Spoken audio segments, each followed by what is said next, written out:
سلطان صلاح الدین ایوبی نے دونوں فوجوں کو مدغم کرنے کا دورانیہ 7 دن رکھا تھا۔ کاغذی کارروائی ہوتی رہی۔ ناجی پوری طرح سے تعاون کرتا رہا۔ 7 روز گزر چکے تھے۔ ناجی ایک بار پھر سلطان صلاح الدین ایوبی سے ملا، لیکن کوئی شکایت نہیں کی۔ تفصیلی رپورٹ دے کر کہا کہ 7 دن میں دونوں فوجیں ایک ہو جائیں گی۔ سلطان صلاح الدین ایوبی کے نائبین نے بھی یقین دلایا کہ ناجی ایمانداری سے تعاون کر رہا ہے، مگر علی بن سفیان کی رپورٹ کسی حد تک پریشان کن تھی۔ اس کے انٹیلیجنس نے رپورٹ دی تھی کہ سوڈانی فوج میں کسی حد تک بے اطمینانی اور ابتری پائی جا رہی ہے۔ وہ مصری فوج میں مدغم ہونے پر خوش نہیں۔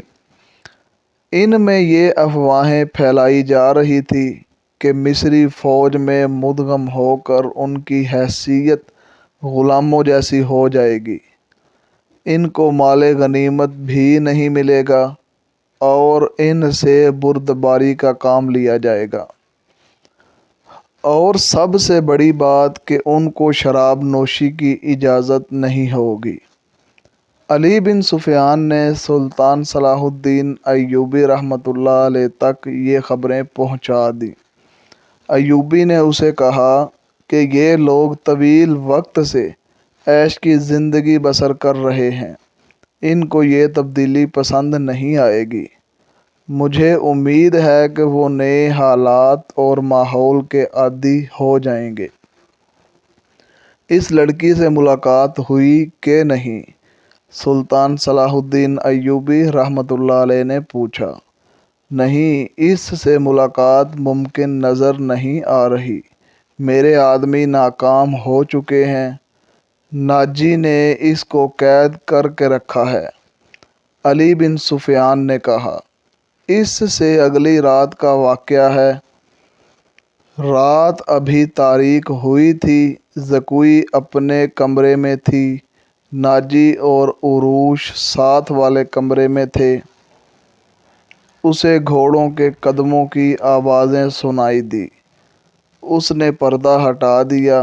باہر کے چراغوں کی روشنی میں اس کو 2 گھوڑا سوار دکھائی دیے۔ لباس سے وہ تاجر معلوم ہو رہے تھے۔ گھوڑوں سے اتر کر وہ ناجی کے کمرے کی طرف بڑھے تو ان کی چال بتا رہی تھی کہ یہ تاجر نہیں۔ اتنے میں عروش باہر نکلا۔ دونوں گھوڑا سوار اس کو دیکھ کر رک گئے اور عروش کو سپاہیوں کے انداز سے سلام کیا۔ عروش نے ان کے گرد گھوم کر ان کا جائزہ لیا اور پھر کہا کہ اپنے ہتھیار دکھاؤ۔ دونوں نے پھرتی سے چوغے کھولے اور ہتھیار دکھا دیے۔ ان کے پاس چھوٹی چھوٹی تلواریں اور ایک ایک نیزہ تھا۔ عروش نے ان کو کمرے کے اندر لے گیا۔ دربان باہر کھڑا تھا۔ زکوئی گہری سوچ میں پڑ گئی۔ وہ کمرے سے نکلی اور ناجی کے کمرے کی طرف بڑھ گئی، مگر دربان نے اس کو دروازے پر ہی روکا اور کہا کہ اسے حکم ملا ہے کہ کسی کو اندر جانے نہ دے۔ زکوئی کو وہاں ایسی حیثیت حاصل ہوئی تھی کہ وہ کمانڈروں پر بھی حکم چلایا کرتی تھی۔ دربان کے کہنے سے وہ سمجھ گئی کہ کوئی خاص بات ہے۔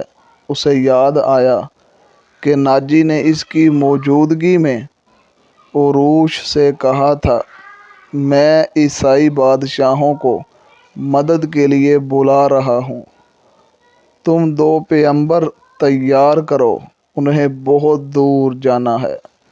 آؤ میری بات بہت غور سے سنو۔ اور پھر اس نے زکوئی کو اندر جانے کا کہا اور ناجی پھر بغاوت کی باتیں کرنے لگا۔ یہ سب سوچ کر وہ اپنے کمرے میں واپس چلی گئی۔